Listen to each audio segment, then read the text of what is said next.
Hello everyone, welcome to the round 4 of World Chess Championship 2023. Today we witness a great comeback from Ding Liren and he defeated Ian Nepomniachtchi to tie the score 2-2. So amazing thing is that Ding Liren did it in a stylish manner. He just give an extent sacrifice and then he plays flawlessly to defeat Ian Nepomniachtchi. What a game the world witnessed today! Such a amazing player and such a amazing game today happened with the Ding Liren versus Nepomniachtchi World Chess Champion. All we are waiting for so this kind of fighting world chess championship, and we are watching both of them in a very much fighting spirit like win, and they are playing for a result, not for a draw. Each round is exciting, new openings, new ideas, and both of them are fighting for the title. So without wasting any time, let's go and let's see what happened in the game. So the game started with c4. Usually in the first white game, Dingleren go for the d4 setup. Now in the next game, he just choose the c4 idea. So in this thing, we can generalize that for a world championship title, a player has to prepare for all sort of ideas and many opening theoretical ideas so that he can implement and confuse his opponent or out prepare his opponent in his opening. So after c5, Nepo replied knight f6, knight c3, e5. As all of us know, Nepo is not a kind of player who is liking to play some symmetrical ideas like c4, c5, knight c3, knight c6 kind of thing. He go for a fighting game with reverse Sicilian setup, knight f3, knight c6, e3. And this is quite popular setup as white wants to play queen c2, bishop e2, castle, and bishop b4 played by Nepo, queen c2, bishop c3, bc3, d6. So now black is all ready to develop the bishop to g4 or something like a castle. These are his setup. So white continue e4, castle, bishop e2, and knight to h5. Just he took the time and play this move knight h5 so that he can deliver his knight to the f4 square. And in this position, Ding Liren played d4. And all of your knowledge, I want to say, this is all his home preparation.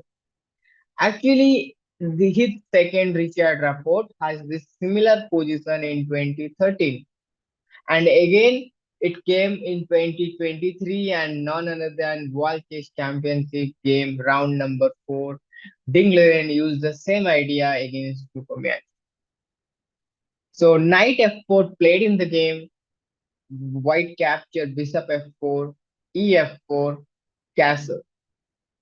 Black play queen f6 to defend the pawn and try to play bishop g4 in future, rook e1, rook e8, bishop d. So both of the player are looking for the development they are doing and try to improve their pieces as much as they can. Black continued bishop g4 and knight d, just not allowing this double pawn on the f file. So he just come back with knight a5. You may guys surprise what is the idea of knight f5? Why this knight come to the rim of the chessboard or the side of a chessboard? The basic idea of knight f5, what I feel is that to play c5 to weaken this dark square, the c3, d4, e5, this dark square to weaken this dark square. He just play knight f5 so that he can come up with the idea of c5. So as you know, black wants to play c5. So without any delay, white just go for c5, not allowing any play to Nepo or to give to shift the advantage or equalize for Nepo. So pawn captures c5 and white immediately play e5, taking the center. So this kind of idea we see many times when we want to play something like e5, but this d6 pawn is stopping us from achieving that. So we just give something on the c file, so that once dc5 our e pawn gets advanced, and look at the beautiful bishop who is now getting activated after this idea. And even the knight is getting the c4 square, the e4 square for future purpose.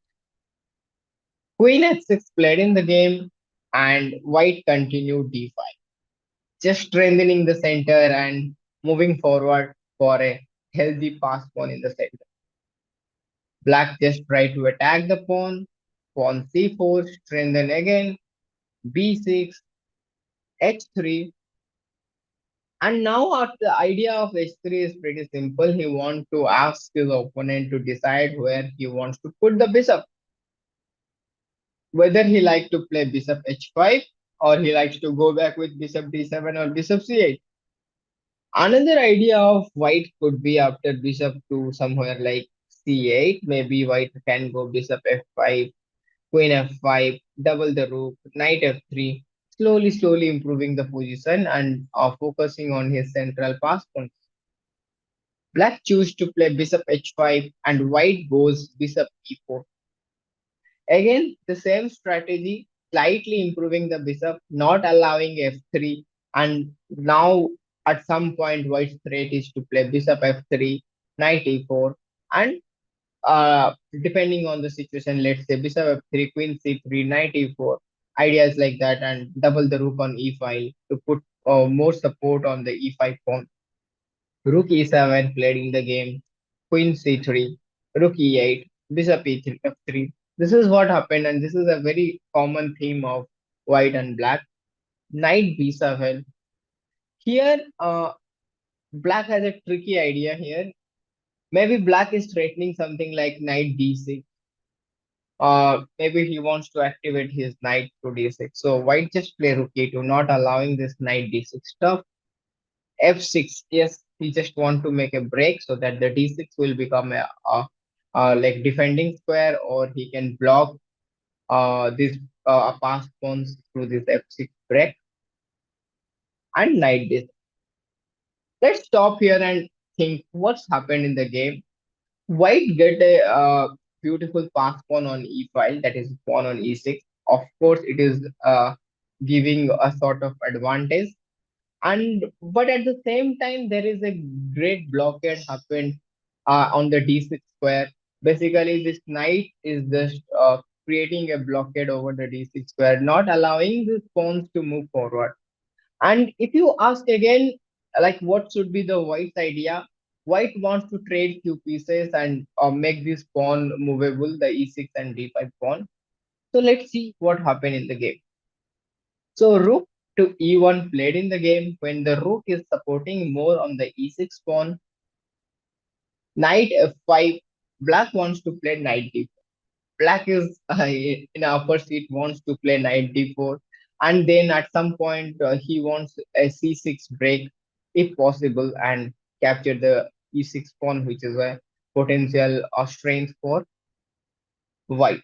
So white trade this bishop, which is quite necessary, and white sets a beautiful trap by playing rook e. If you again see this position in general, the idea of rook e4 is just not to allow this knight d4 idea. White is all ready to play in an exchange down position with the pawn on e6, and his knight is ready to jump over the c6 or the f5 square. So after rook e4, black play queen f6, defending the f4 pawn. White play queen f3, forcing his opponent to play g5. But instead of g5, Nepo blundered here with knight d4. It's a bad move. It gives white the thing white wants actually. This knight is becoming superior from the d2 square, and it has all the way to c6 or f5, and it also helps these pawns to promote. So without taking much time, Ding realized this is not the move to go. He sacrificed the exchange here with rook into d4, and after pawn captures, immediate knight b3, seizing the initiative, seizing the advantage on the game. And from here, Nepo played with a lot of press. G5, knight d4, queen g6, g4. Just protecting the f5 square so that the knight can jump over the f5. Takes, and again this f5 square is ours. h5 played in the game. Knight f5. Once this knight goes over f5, white is enjoying the full advantage. Knight f5, e6 pawn, d5 pawn, c4 pawn. This pawn chain with the f5 knight combined looks amazing together. Rook f7 played in the game, but what next? How should white proceed? The way white converts his advantage is amazing. White play queen e4 with a sweet threat of knight e7 check, winning the opponent's queen. King h8 played in the game, and white continue e7. A very beautiful way to simplify the position and take the advantage. Queen f7, d6, takes, takes, queen g8, knight e8, queen e8. So white take back the exchange, and his e7 pawn is more than enough for a victory. Queen e6, attacking the f6 pawn, king g7, rook f1, again putting pressure on the f6 pawn, rook h6. And here he did a little trick. He forced his opponent rook to come to the sixth rank so that there is no more attack on the e7 pawn. Now he again switched back to his original plan with rook d1 and rook d8. So black continue f5, queen check, king f7, queen f5. King into e7 is not possible because of rook e1 check.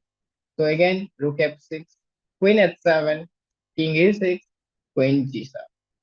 What is the idea of white is pretty simple. He wants attacking the g5 pawn. At the same time, what he is threatening is rook e1 check and winning this f6 rook. So here black play rook g6 and queen f8, and we see a resignation from Ian Nepomniachtchi, and the game score tied with 2 to 2. And again, lot more rounds to go. Lot of exciting thing is going to happen. Nepo is also being prepared for his next rounds, taking white pieces and be in charge. Maybe he come with some new ideas. So stay updated with us for the analysis video of World Chess Championship. And you, if you like this video, please give a thumbs up and let us know what we can change so that you get more motivated, and stay tuned with us. See you guys. Have a great day and keep following us. Bye bye.